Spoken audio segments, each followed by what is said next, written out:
9 o'clock, straight up. I am going to call today's meeting to order. I am going to ask for a brief moment of silence. Our neighbors in St. John lost a police officer, so please remember him and his family. And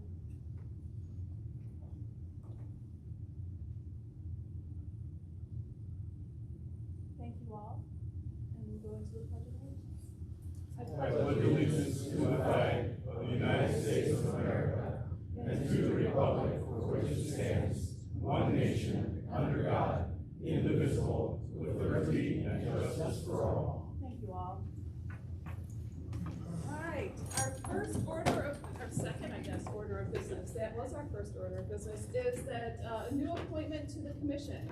And Attorney Hollenbeck is not here today, but Executive Director Warner, do you have a report? I do. So thank right. you. We have 3 new appointment letters, and just would like to welcome all these folks to the commission. They're all formally and dutifully appointed by their respective communities and appointers. The first is Robert Ordway. We're welcome to have him from Governor Braun's office as our new governor's appointee. So Robert, welcome. Glad to have you here. We also have from the city of Gary, Dwayne Halliburton has been appointed by Mayor Melton. So happy to have you here, Dwayne. And lastly, we have an appointment from, Town of New Chicago, Jimmy Gibson.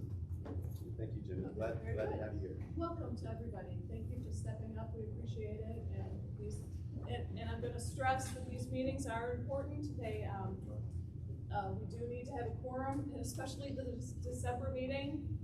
That's when we pass our budget. So please make sure you have that date on your calendar, or I thought you were going to give me the date. Sometime 18th, December 18th. So please have that on your calendar and be here. Your attendance matters, so we appreciate that. All right, Candace, it's roll call time. Are you ready? Okay, yes, I will follow up with Commissioner and Community Representative. Kevin Breitsky, Porter County Surveyor. Here. Austin Bonta, Here. City of Portage. Oh, here. Denise Ebert, Town of Wanatah.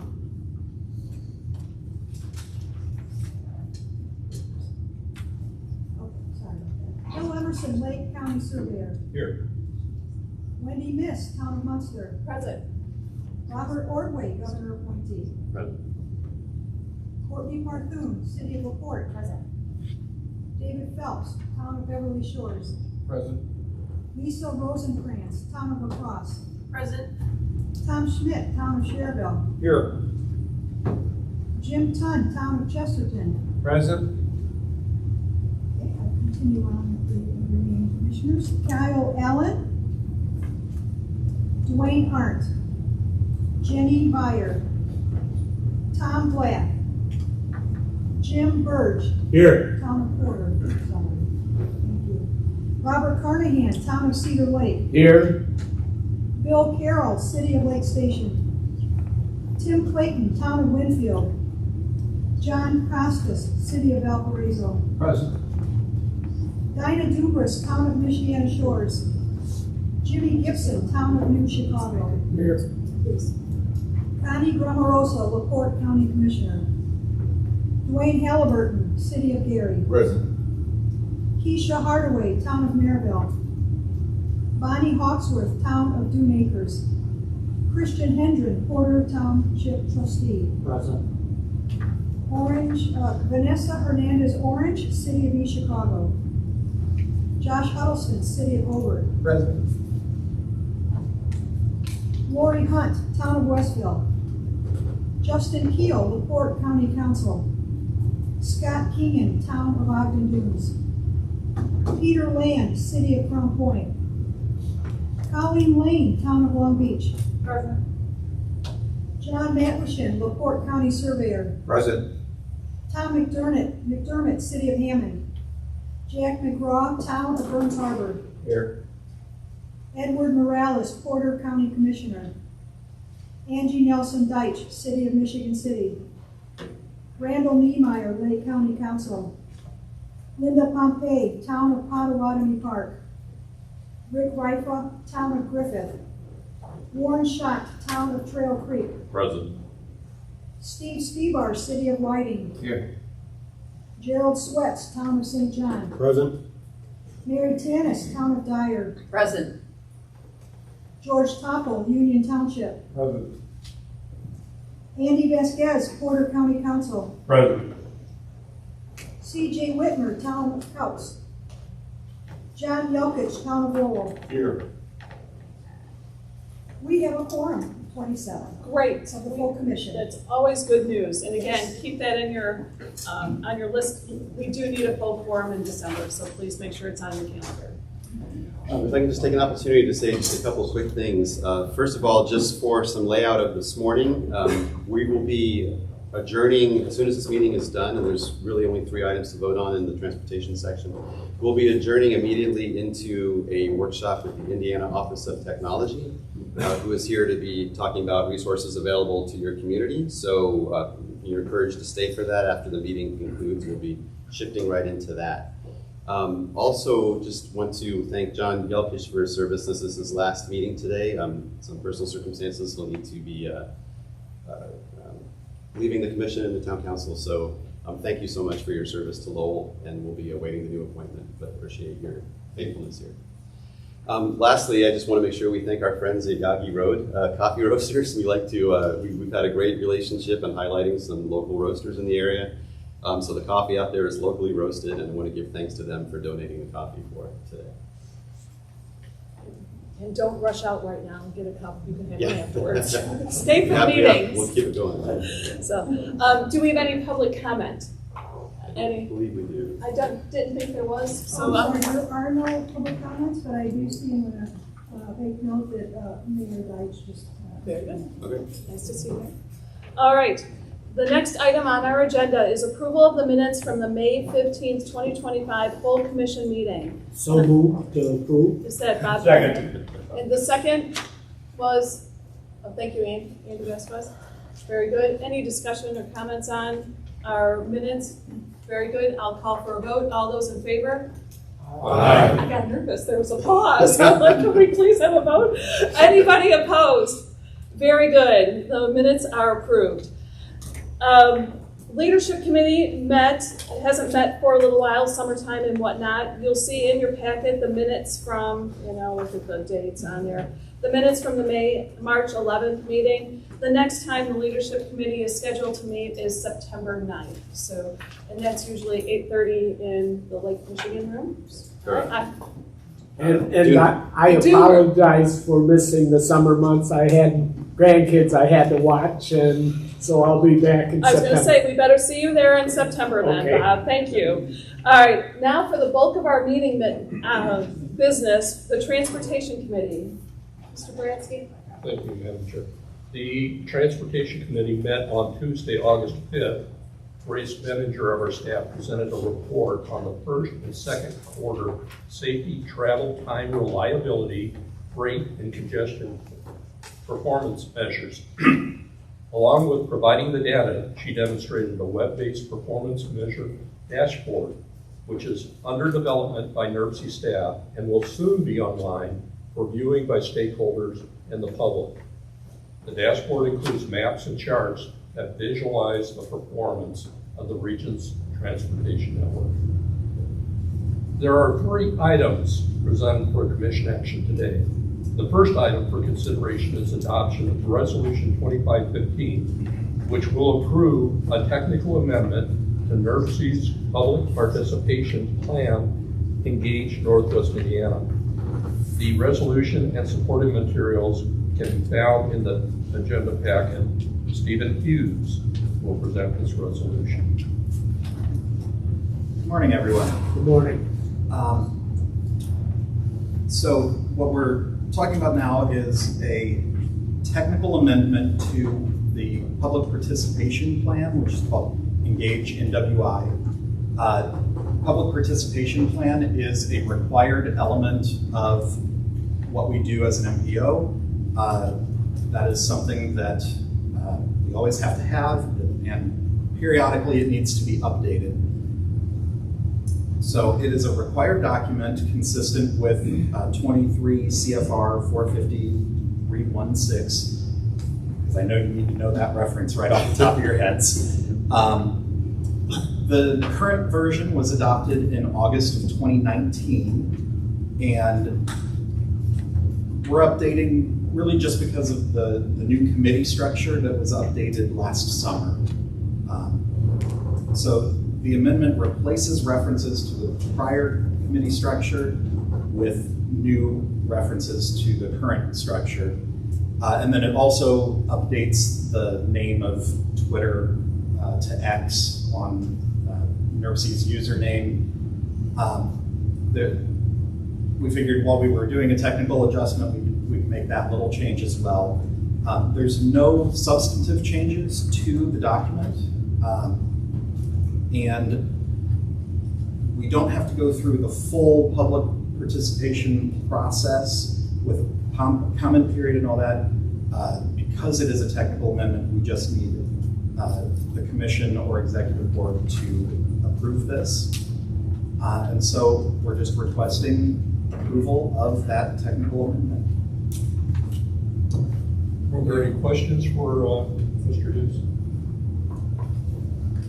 If there are no further questions or comments for Mr. Hughes, the Transportation Committee recommends approval of Resolution 2515.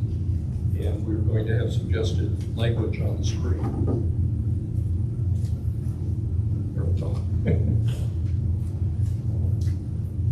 So is there a motion to approve? I'll make the motion to approve. Second. Any other questions? Comments? Call for the Call for the vote. vote. Call for the vote. All those in favor? Aye. Any opposition? That passes. I didn't want to step on your toes. I'm good. Thank you. The second item for consideration is adoption of Resolution 2516, which will approve a technical amendment that adds a financial plan to NIRPC's Metropolitan Transportation Plan, NWI 2050 Plus. The resolution and supporting materials can be found in your agenda packet, and Scott Weber will explain this amendment. Okay. Good morning. So Resolution 2516 is yet another technical amendment. I know we're going to be tired of technical amendments today, but it's a technical amendment to the NWI 2050 Plus, which is our region's long-range transportation plan that we adopted in July of 2023, so just over 2 years ago. And this technical amendment would add a financial plan and a project listing in the form of appendix number 2 to the plan. So I'll explain what that will entail. So first of all, why do we need to add this financial plan and project listing as a technical amendment? Well, I'm also going to cite Code of Federal Regulations, but it is federally required per 23 CFR 450-324 F11, where we must show fiscal constraint for the plan. We must show that all reasonably available revenue sources and inflation-adjusted project costs for more detail in the projects that are within 10 years than the detail that we have to show for projects that are 11 plus years out. And then we must show that sufficient revenues are able to meet our operations and maintenance costs for the federal aid system on our transportation network.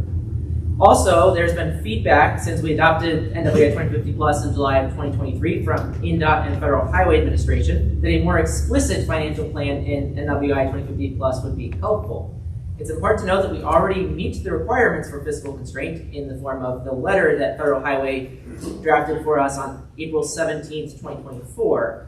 And we do technically already have a project listing in the air quality conformity report, but this technical amendment would add these financial plan and project listing in a more streamlined singular location in technical appendix number 2. So what will be included in this technical appendix in the financial plan? Well, first of all, it'll be a listing of formula and discretionary federal and state funds separated out by the highway funds and the transit funds. So in the highway funds, we have funds like the Surface Transportation Block Group, the Highway Safety Improvement Program, the Congestion Mitigation Air Quality, the Transportation Alternatives, etc. And for transit, we have all these other, I'm not going to read them all, but 5307, 5337, 5310, and 5339. And we'll also show, those are the formula funds. Those are funds that we automatically get from the appropriations bills that we receive periodically. But then there's also discretionary funds, like the BUILD program, which was formerly the RAISE program, that's paying for example, the Marquette Greenway bike trail project that Mitch Barloga has presented about before. And MEGA, which is the grant program doing the I-8094 Flex Road projects. There are discretionary funding programs that we have to competitively apply for, that we don't automatically get in appropriations. And then also, this financial plan will include fiscal constraint tables they're just literally copy and pasted from INVEST NWI, which is our transportation improvement program. That'll be in the technical appendix as well. There'll also be a project listing with year of expenditure costs that are adjusted for inflation. And then what's new here is that there'll be financial analysis tables by urbanized area. This region has 3 urbanized areas. We have the Northwest Indiana urbanized area, which is a subset of the Chicago urbanized area. We have the Michigan City LaPorte urbanized area, and then we have the Valparaiso and Shorewood Forest urbanized area. That was a new one from the 2020 census. So altogether we have 3 urbanized areas. For the purposes of highway funds, we combined the Northwest Indiana and the Valparaiso and Shorewood Forest urbanized area. That was a resolution that we adopted last year. But for transit, we have to show all 3 of them. And then this financial plan will also include a financial analysis of operations and maintenance, since the law requires that we show that we have sufficient revenue to cover operation and maintenance expenses once we already pay for the capital side of all these projects. So then I'm just going to quickly show some examples. These are not all of the tables that you'll see in your agenda packets on pages 34 to 51. But here's some examples of the fiscal constraints tables that you will also find in our transportation improvement program. And again, these are just copied and pasted. We show FHWA, which is the highway funds, as well as the FTA, which is the transit funds. And then this example shows the table for the highway funds for the combined Northwest Indiana UZA and the Valparaiso Shorewood Forest UZA for the years 2026 through 2030.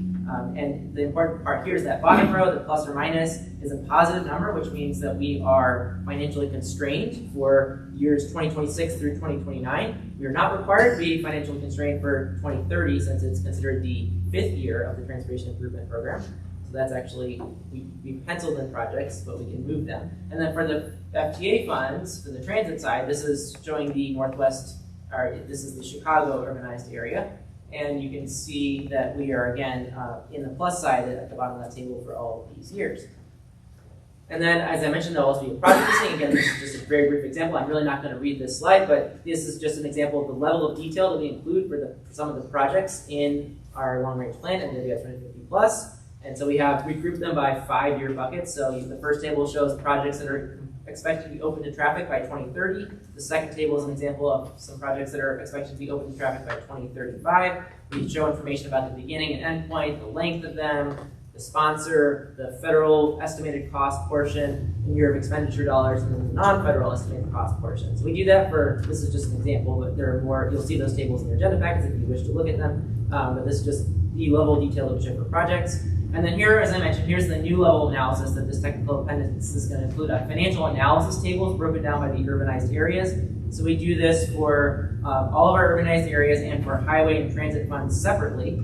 So these are the tables that you'll see in your agenda packet as well. And this shows, again, I mentioned earlier that we have to show more detail for the first 10 years than the 11 and further out years. So that's why the first 10 years, since we adopted this plan in 2023, are 2024 through 2033, and then the further out years from 2034 all the way to the end year of our plan in 2050 is in the second column. And the important thing here is that the local project cost is lower than the total revenues. That shows fiscal constraint. We don't worry about the INDOT project cost here because we don't have fully accounting control of all of the revenue sources that INDOT is able to use, but we do have to show up in this fiscal constraint for all of our local project costs. And as you can see here, the numbers are bold and black for all of our local project costs for both highway and transit, except for in the bottom left table, you'll see the financial analysis for federal highway funds in the Michigan City urbanized area. The 2034 to 2050 column does show that the local project costs exceed the total revenues from the sources. And that is because there's one particular project, the North-South Connector project in LaPorte, that is projected to be more than the $61 million of revenues that we would anticipate for the years 2034 to 2050. But we justify that by looking that we have enough reserve in the Chicago urbanized area. In the table above it, see we have we have $43 million of costs and $505 million of revenues in the Chicago urbanized area, so that if need be, we could loan funds from the Chicago urbanized area to Michigan City to cover that excess. Also, there's enough time, since this is not until 2034, for City of LaPorte and LaPorte County to pursue discretionary funding sources in order to construct this project. That would be preferable if they're able to. So again, this shows that we demonstrate fiscal constraint for all of our urbanized areas for both highway and transit. And these anticipated revenues, by the way, are assuming that appropriations come back at a roughly 2% rate of inflation. Again, that's just an assumption that we'll have to make. We don't know how those bills are actually going to go through Congress, but this is just the analysis level that shows that. And then lastly, I mentioned that this technical appendix would have to include an analysis of the financial capacity to meet operations and maintenance costs. In order to do this analysis, we looked at the Indiana Department of Local Government Finance 2022 to 2025 county budget orders for the budgetary authority for each of the local units of government. And we looked, first of all, the top row shows just the total budgetary authority from those county budget orders for those years. But the second row shows all of the transportation eligible accounts. And so those include the motor vehicle highway account, the local road and street account, the cumulative capital improvement fund account, the cumulative capital development fund account, the cumulative bridge fund account, and the major bridge fund account. We added all of those up. And those are the numbers that you'll see in the second row. We added those up among all the local units of government in the Northwest Indiana and Valparaiso Shore Forest urbanized area combined in the left column, and then for the Michigan City urbanized area separately in the right column. And the important thing here is that we were doing an analysis to determine whether that total is greater than the 20% local match that's required to participate in the local match portion of our transportation program, which is in the fourth row there. And so that number you can see, if we maxed out all of the funds that are available for those two, for Northwest Indiana and Valparaiso Shore Forest, that would cost local units of government collectively $4.5 million to participate. In theory, they have $110 million, so you can see in the second row, when you add up all of those accounts. Again, some of those funds are not going to be spent on transportation. We understand that, but they're all eligible technically, so that exceeds that $4.5 million, and you still have about $105 million left over, as you can see in the bottom row there. And then we do that analysis separately for the Michigan City urbanized areas, since we keep separate accounting for that urbanized area. And again, there's $18.8 million left over that could be eligible for operations and maintenance costs. Therefore, we conclude that it's financially reasonable to conclude that local project sponsors would have budgetary authority to expend on operations and maintenance after meeting the federal funding local match requirements. So that's the level of detail that we're required to show. And so the requested action from this is adoption of Resolution 2516, which would include the technical amendment to NWI 2050 Plus that would add this financial plan. And then this would fulfill the requirements, as I mentioned earlier, and satisfy the comments that we've received from INDOT Federal Highway requesting the explicit financial requirement and project listing. There was a favorable recommendation from the Transportation Committee, and now are there any questions? I have a question. If you go to page 44, Okay. at the bottom there, it talks about US 41 adding a center turn lane. Is that in reference to going from 109th, 231 down to 135th in Cedar Lake? Yes, that is the project. And that project was supposed to be started in 2022, and then it's been moved up. And is that going to be project, and that may be for INDOT, is that going to be started soon? I know we had 160 properties that you had to get on board there, and I'm just curious of the status of that. I don't know the letting date off the top of my head. I know there was a lot of right-of-way on that one. I would have to look at that next to I don't have information on that. I'm just concerned because I've got a Chrysler dealership that there's been a lot of accidents, and they're asking me all the time about when's this going to take place. Sure. Yeah. Even while I'm sitting here, I'll try to find it. All right. Thank you. Are there any other questions or comments? I have a question. You say you're borrowing money from other entities to collectible for LaPorte. Are they going to be, LaPorte going to be responsible for giving that money somehow back to those units? So to be clear, this has not happened yet. We're not even necessarily endorsing that action. It's just that it's a possibility if the board is not able to identify that funding before. And even though I showed it was from 2034 to 2050, in reality, it could be even later than 2034 when that project would actually start to incur costs associated with it. So there are certainly opportunities. There's enough time for the city to pursue competitive grants to cover that gap if they so choose. But it is technically possible for a loan to occur from one urbanized area to another. And the practice would be, yes, that they would pay that back. They must pay that back. If that happens, because it's only a possibility. Any other questions or comments for Scott? Mr. Weber? If there are no further questions or comments for Mr. Weber, the Transportation Committee recommends approval for Resolution 2516, and suggested the language for a motion should be shown on the screen. Move the adoption of 2516. Second. Any other questions, comments? If none, all those in favor signify by saying aye. Aye. Anybody against? So moved. The final item for consideration is adoption of Resolution 2514, which will approve amendments 26-02.1, 26-02.2, and 26-02.5 to the fiscal year 2026-2030 Transportation Improvement Program.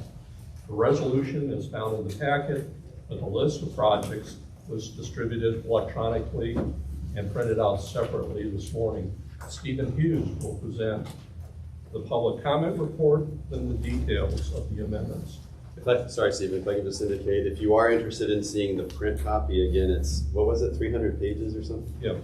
There's Candy printed just a few copies. I think there's 3 copies around, so if you'd like to actually reference something not electronically, it is available. However, it is online. It is online. All right. This amendment is not a technical little change. This is a real amendment to a document that we have. So we want to start with the public comment report.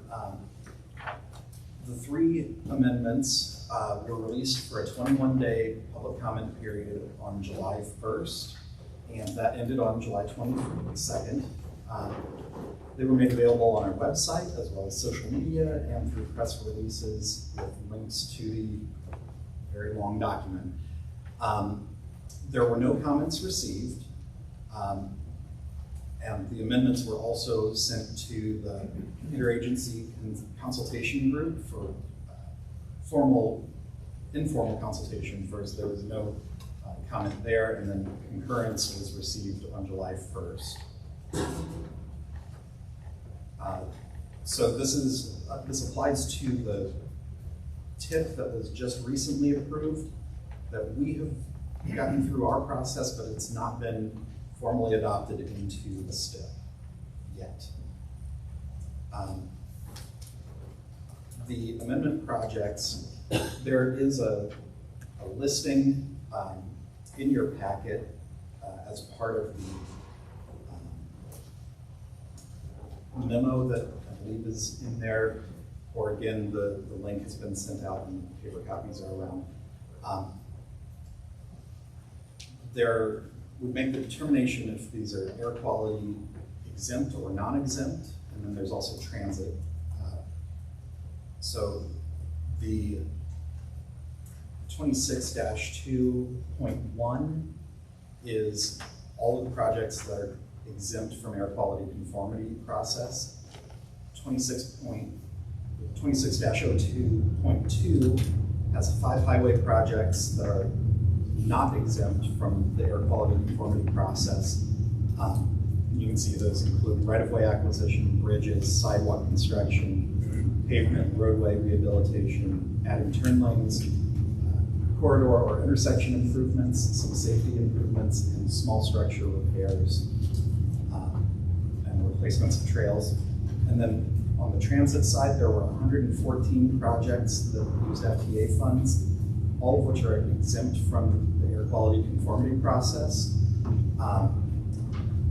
Those generally include operating assistance for paratransit, operating assistance for the main operation of the transit agency, planning and oversight, preventive maintenance, and capital projects. Most of those were brought over from the prior TIP. There are a couple of items where I've got an asterisk that were new projects, either because an agency determined that, hey, we don't have this in the TIP, let's add that, or it wasn't in the prior TIP, but we knew it should have been, and so that was brought in. Most of the transit projects were adjustments, either corrections to funding sources or adjustments to fit a fiscally constrained program of projects that would reflect the anticipated funding over the next year. Most of those projects were for 2026. And we did that in consultation with all of the transit operators. So they had a chance to weigh in on what were the projects that they needed adjusted from what had been brought forward from 2 or 4 years ago in the TIP process.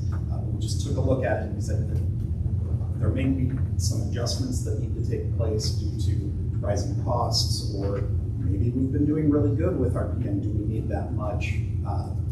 So we made those adjustments along with our transit operators. And so here again is the requested action is to adopt the resolution that approves these amendments. The resolution is printed on your packet on pages 56 and 57. Are there any questions for Mr. Hughes? Any comments? I just want to thank the hard work of the municipalities, their engineers, the engineering company representatives that they put into this and work with our staff to make this happen. If there are no further questions or comments from Mr. Hughes, the Transportation Committee recommends approval of Resolution 2514 and suggestion language for a motion is shown on the screen. We have a motion. Move to approve, Mr. Chairman. Second. We have a first and a second. Any comments or questions? Hearing and seeing none. All those in favor signify by saying aye. Aye. Anyone against? So moved.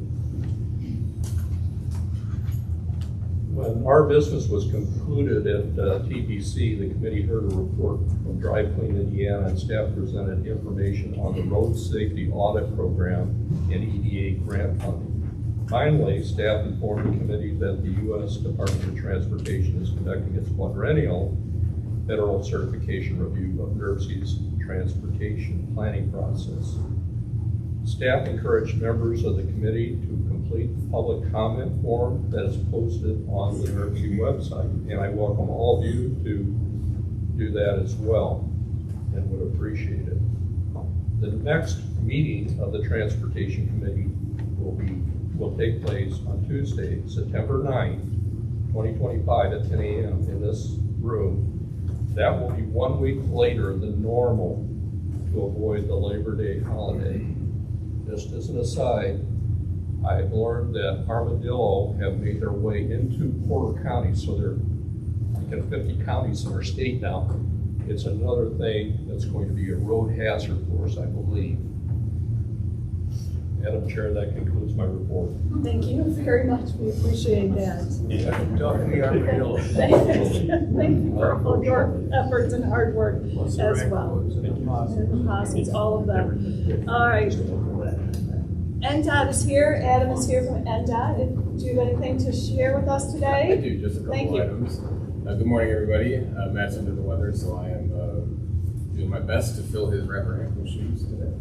Just a couple things I wanted to bring to your attention. One, been a little bit of a weird year. We've had kind of a rash of truck fires on I-65, all within like kind of the same general area. It doesn't seem to be anything to do with the roadway, just one of those things. But in each occasion, the fire burned so hot that it pretty literally melted the pavement to the point where we needed to make some pretty quick decisions, some pretty quick repairs. Thankfully, we ran into a bit of fortune in each of those circumstances where we happened to have a nearby patching contract that had equipment and everything ready to go, and we were able to mobilize and get crews on the scene and our pavement engineer on scene to assess the damage, determine how much needed to be removed.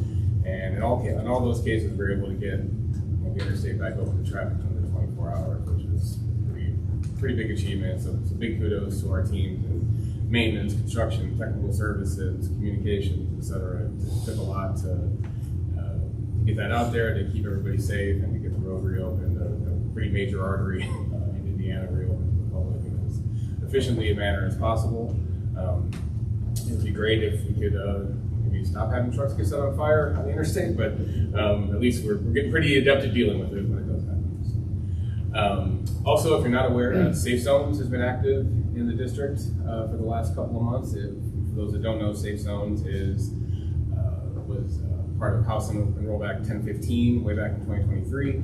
This is a worksite speed control pilot program that literally uses cameras to determine if people are speeding in the work zone. And there's a series of warnings and violations that goes out for people that are traveling 11 miles an hour or more over the speed limit. I think they get 2 warnings before financial penalties start to hit. This has been active on I-65 between State Road 2 and State Road 10 since right after July 4th weekend. This was the second such zone in the state. The first one was on Clear Path near Indianapolis, I-65, I-69. According to state legislature, we're only able to have this active in 4 work zones at any given time throughout the state. Again, this is a pilot program that's going to go on, I believe, for 5 years, and then we'll reassess it at that point. I will say I recently saw some data on this that indicates that it does work.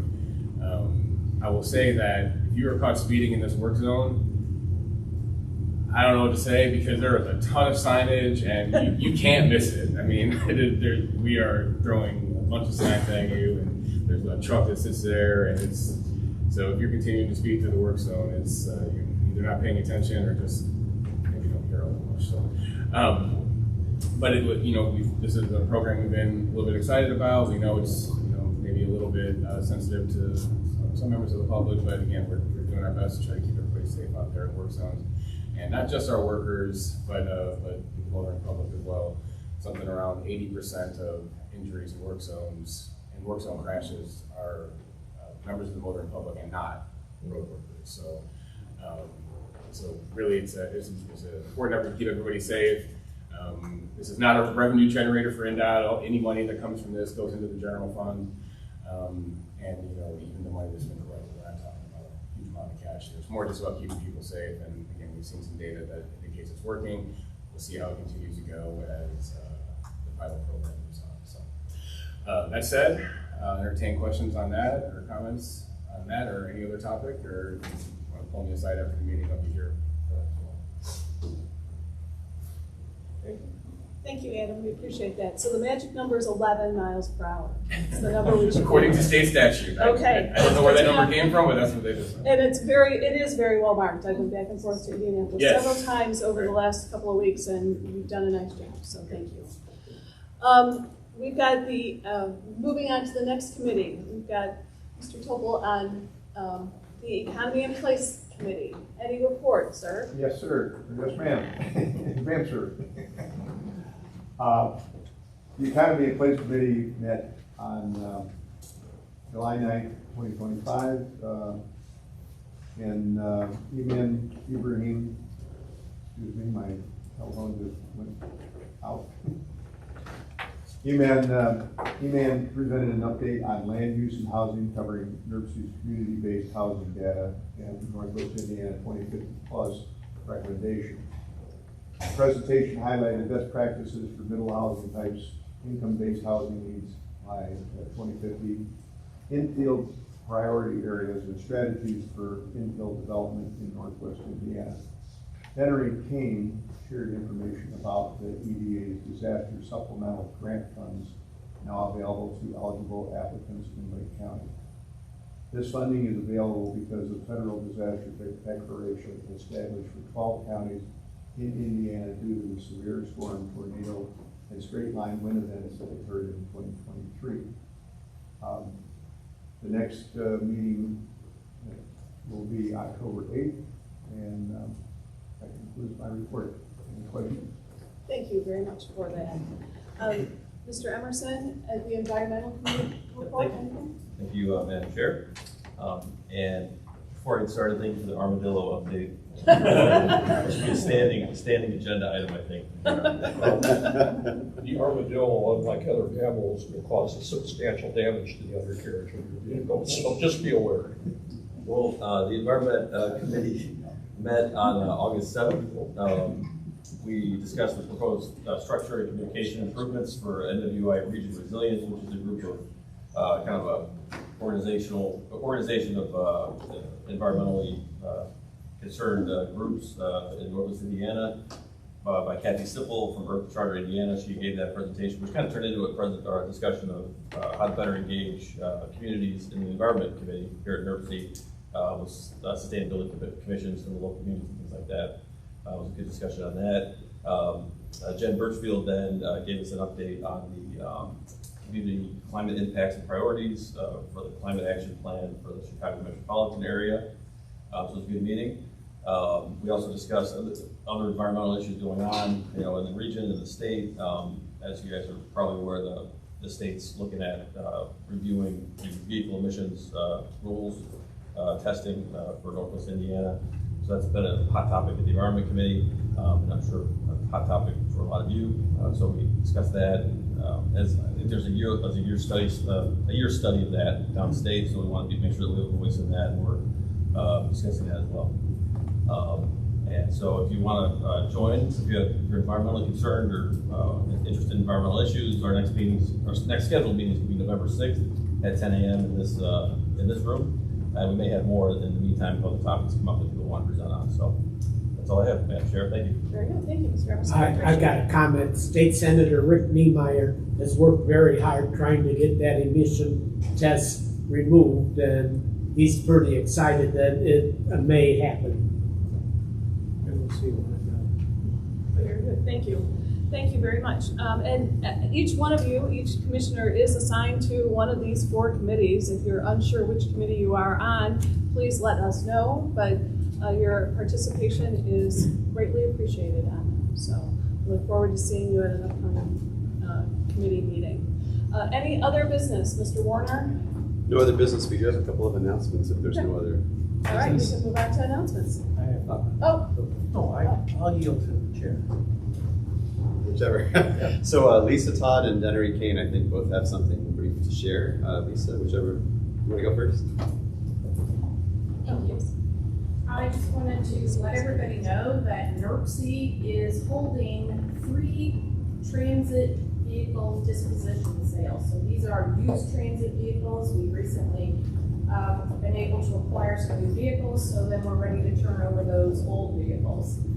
The first sale will be held Monday, August 25th at the Valparaiso Transit Bus Barn, which is located at 406 Don Huddy Drive in Valparaiso. People can view those vehicles between 8 and 1. A sealed bid packet has to be turned in by 1:30, and then at 2 p.m. I will hold a public bid opening on site for those vehicles.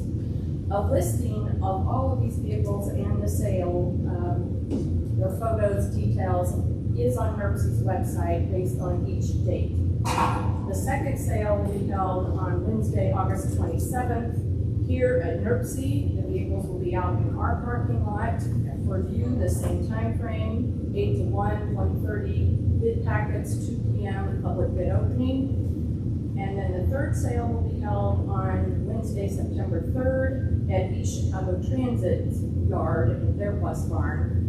And same details, 8 to 1, 1:30, 2 o'clock public bid opening. But if you have any questions, all the information and detail is on my NIRPC's website, and you can contact me. My information is there if you have additional questions. Okay, thanks, Lisa. This is directed to people representing Lake County, cities and towns, or or Lake County entities. George had mentioned the EDA has disaster supplemental funds available. This is due to the fact that Lake County had a federal disaster declaration back in 2023. The reason this is important is there may be projects in your community that might be eligible. The match is much more attractive. The EDA typically funds projects at 60%. These projects are expected to be funded at 80%. There are flyers on the table as you exit with a blue banner at the top.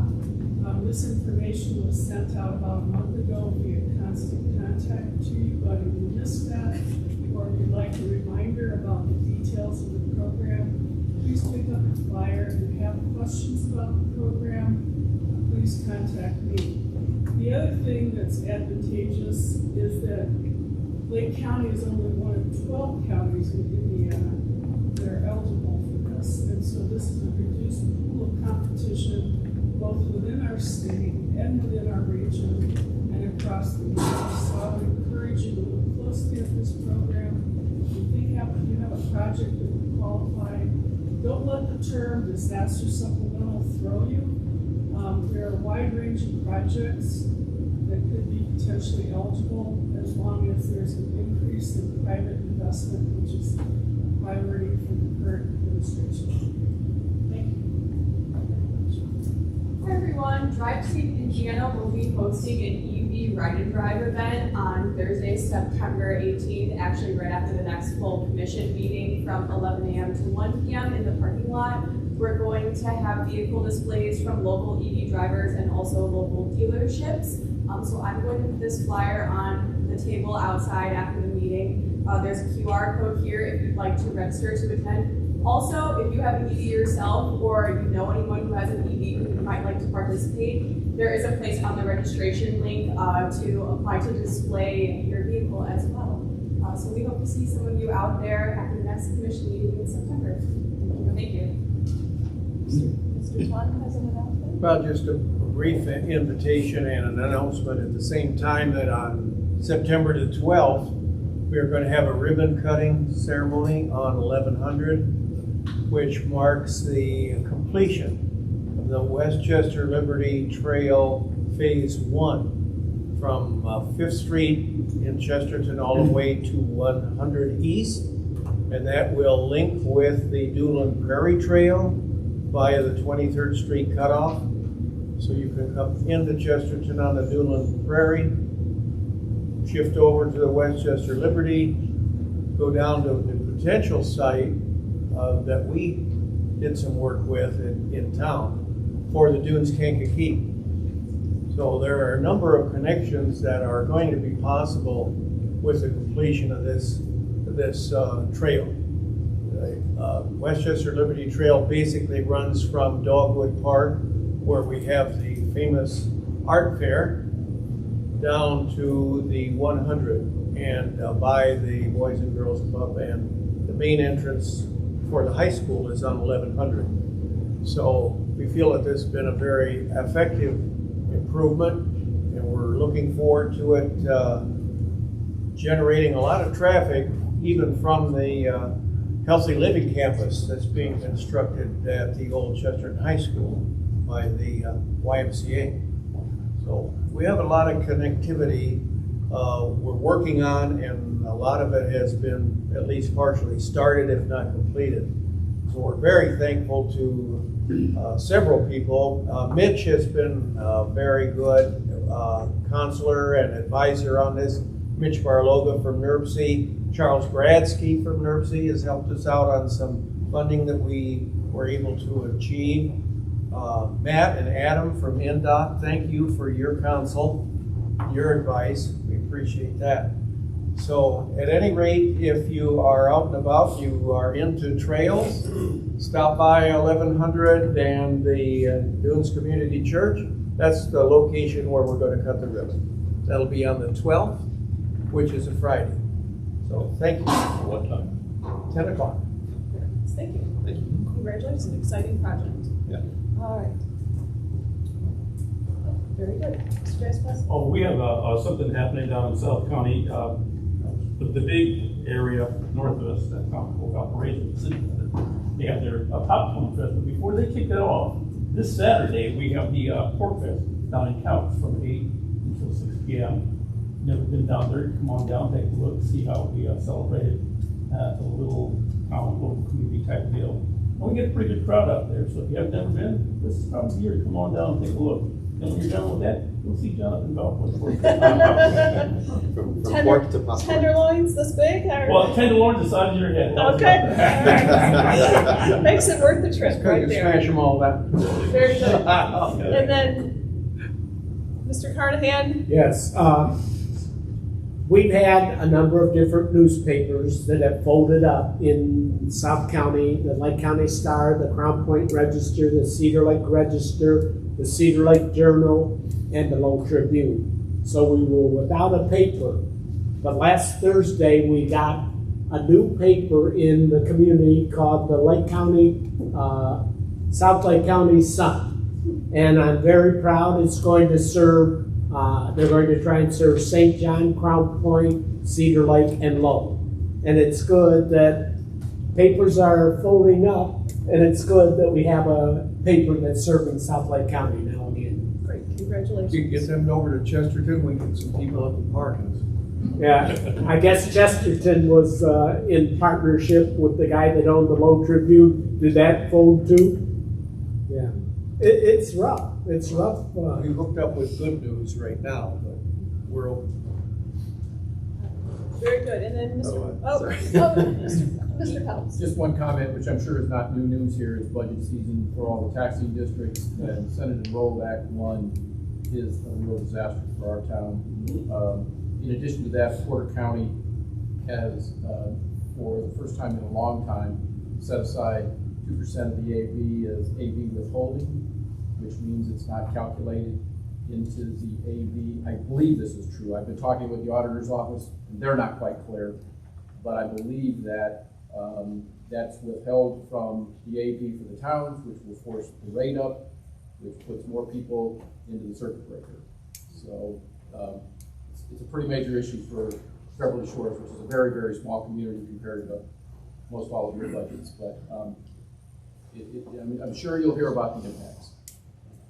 On that topic, we had Julie Alkoff and Rick Niemeyer and Mike Aylesworth come to one of our meetings, and Julie said that this was a compromise, that the governor wanted to eliminate all property taxes, and that this was a compromise. And my clerk treasurer has printed out all the potential losses for 2026, 2027, and 2028 that is going to affect all cities and towns and schools too. And schools, I talked to the Low superintendent, and he doesn't know what they're going to be able to do, because I guess we have an option in cities and towns to implement an income tax, but that's not till 2027. Well, and even there, I'm sorry if you don't mind me joining in, but I do think that this is pretty big, because I'm sure if you work in municipal government, you've already studied and been studying all these impacts from SCA 1, but I think that what's made the paper, I know we got a paper guy here, I'm not trying to signal it to you. What the paper is, but what the media has talked about a great deal has been the property tax impact, and that is staggering. But I think that the change in the income tax system, the local income tax system, is especially staggering for our communities. Right now, I think, as you guys all know, if you're in a county, whether it's Lake County, Porter County, or LaPorte, the way it works right now is you pay your county income tax, and that's distributed to the cities and the towns based on your percentage of the population. So if you are a doctor who lives in unincorporated Porter County, a percentage of your income tax goes to the city of Valparaiso, Portage, Beverly Shores. It gets smaller the smaller your community gets. I believe Ogden Dunes is the smallest percentage. I think Ogden Dunes gets $80-something thousand. No, 62. 62? Oh, then you've got it down. Nice job. I just know that they're the smallest.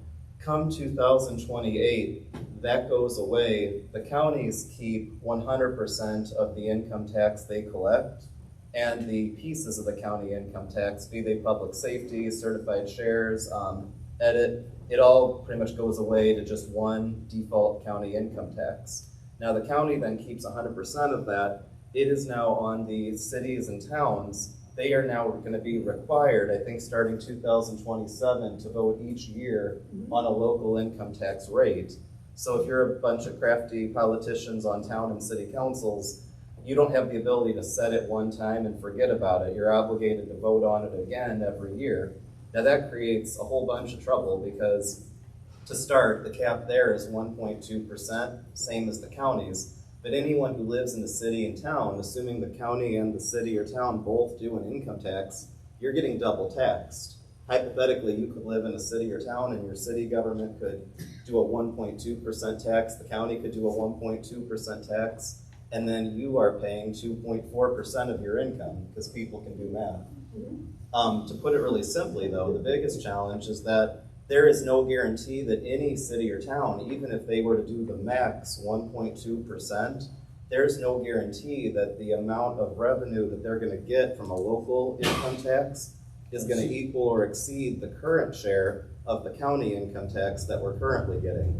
Portage gets about $3.6 million in the Porter County income tax share. I have to be preparing right now budget-wise for that to go away because I truly don't know. We don't know, one, what our city council is ultimately going to be able to pass politically, but then on top of that, we have no great way to calculate what an income tax on Portage residents would actually even bring in. We have no way of knowing if it's going to be equal to or more than 3.6 million, and if it's not, it's still significant cuts. Most mayors and city council members I've talked to who represent places in Indiana so far, that came through AIM. The biggest concern there, though, is that the cut in property tax revenue, even for them passing a local lit, it's only going to make up some of the property tax revenue loss. So we're being hit in all directions. It's a rough one. And so I've heard the compromise claim too, but I don't know. I've never met anybody who's happy on the other end either. All my friends who are much more right-wing than I am, who want to see property taxes go away, they're extremely upset about this bill for different reasons, you know? It's that old adage of you can't please everybody, but you can make everybody mad. Mike, the treasurer, said that in 2027, you pass that income tax, all the clerk treasurers and the whole town council is going to probably lose their elections. Oh, because here's the thing. How do you explain to people that you're raising taxes and cutting services, which is the position that the state government or the state legislature has put us in? But I got to be careful. It's not good to criticize members of the state legislature right here. Mr. Fox, I would tell you that also I believe that the county is not obligated to pass on that local lit that is going to be activated to recover. So I'm going to have Mr. Vasquez over to my house for dinner if you'd like to join us. Maybe more than once. Mr. Vasquez. Remember, I'm one of 7. Yes. 4 people do that either yay or nay. Let me clarify that, as we well know with the invite them. Invite them with 3 more. Okay. Well, not to jump on and add more fun news to this whole thing, but Baker Tilly did a study for us in regards to a lot of this and the many directions this bill is going. Another one is a wheel tax that the state wants the county to do. We basically said pound sand. There's nobody in the county that I can think of who really wants to do wheel tax. The reason being, every one of you here who has wheel tax for your community, it'll be a double tax. I understand with 2028 that it's going to be a double tax in essence by you not getting services for your people in your communities. That the money that they're paying out of their paycheck is coming to the county 100%. That's correct. And to hit them with a wheel tax that's coming from the county as well, just in my mind, is as long as I'm sitting in the seat that I'm sitting, it's not going to happen. They're going to drag me down the end and say, you have to. I would rather not have our citizens in our county pay more than what they really have to. So the only other thing I think of is there a possibility, talking to our state legislature, that if the county enacts a wheel tax, can some of that go to the municipalities that are there and you guys can drop your wheel tax? There's no sense in getting it twice, as far as I'm concerned. And Wendy, you have a wheel tax in Munster. We do. And you talked in the leadership committee about that. and I believe you said it was $25 on a car and $40 on trucks. I don't, I know it's 25 on a car, I don't recall what it is on And trucks, and then it's less. also on trailers and We do stuff? it on motorcycles and motorbikes as well, Yeah. so. I appreciate Mr. Vespa's your idea. I mean, if it could be the case that you could offset it, I mean, like I say, that's a very big deal because we've had a wheel tax in Portage since 2016. It was very controversial when it passed in 2016. I wasn't involved in politics yet, but I inherited that. One of the challenges that we have with the wheel tax is back in 2016 when it was passed, it was predicted that it would generate about $1.5 million a year. It's never reached over $1 million on our end. That actually has to do with, in part, you've got people, and I'm joking a little, but you got these people who, when I knock door to door and I ask somebody, do they live in the house? And they say, well, it's complicated. I sleep here, but my address is in LaPorte County because I don't want to pay the emissions or do the emissions test, you know?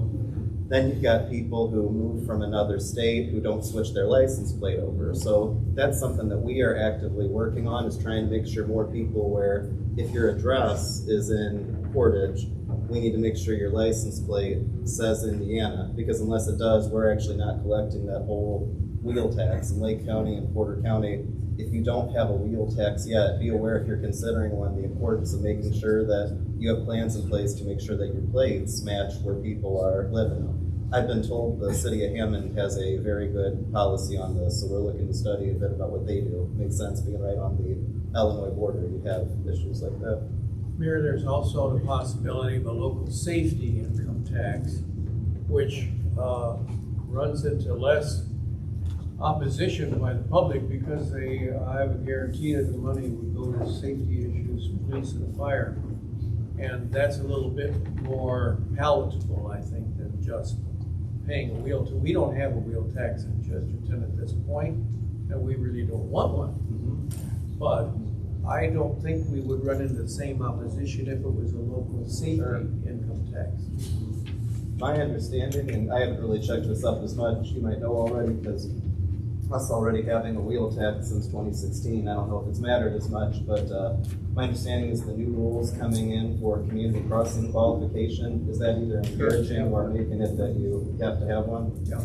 That's what I've heard too. It's not mandatory, that dropped off at the end. Okay, that's good, yeah. It had been. But it had been in the program. If I could address this here, I'm sorry I opened up a can of worms. No, this is a good discussion and it really impacts all of our communities. Okay, well, I only have another presentation. Oh, sure, yeah. I just wanted to apologize.